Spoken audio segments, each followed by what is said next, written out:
काय सांगाल पक्षाने आपल्यावर शिक्कामोर्तब केलेलं आहे महापौरपदासाठी काय भाव आहे? आज सर्वपक्षीयच्या श्रेष्ठांच्या आदेशानुसार आज मी महापौरचा अर्ज इथे भरलेला आहे.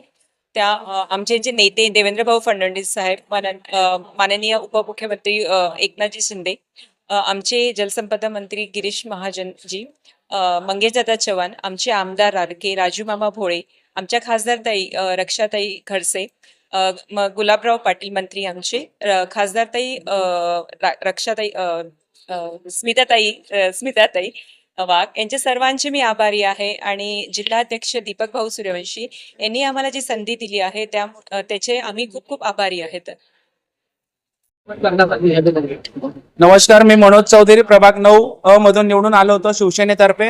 आणि आज जी मला संधी शिवसेनेतर्फे आपल्या जिल्ह्याचे लाडके पालकमंत्री भाऊसाहेब गुलाबराव पाटील साहेब असतील, आमचे मुख्य नेते एकनाथराव शिंदे साहेब असतील, दुसरे नेते आपले गिरीश भाऊ महाजन असतील, आपल्या शहराचे आमदार राजूमामा भोळे असतील, चंद्रकांतजी सोनवणे असतील, चंदूभाई असतील, किशोरप्पा असतील, कोणाचं नाव राहिलं असेल मी त्यांची माफी मागतो. आणि निश्चितच जळगाव शहरात आपण आपल्या खासदार स्मिताताई वाघ असतील, आपल्या रक्षाताई खडसे असतील, तर निश्चितच त्यांनी आम्हाला, मी असेल, आपल्या वहिनी असतील, की आम्हाला निश्चित न्याय द्यायचं काम 100% भाजप असेल, सेना असेल, युती महायुतीने आम्हाला आशीर्वाद दिलेला आहे. आणि निश्चितच आपल्या जेवढे आमचे 70 नगरसेवक त्यांचे निश्चित आम्ही दोघी जण आभार मानतो की त्यांच्यामुळे आम्ही आज या पदावर म्हणजे निवडून आलो आहे. म्हणजे निवडून आणि अजून घोषित व्हायचं बाकी आहे, पण निश्चित आम्हाला संधी दिली पक्षाने.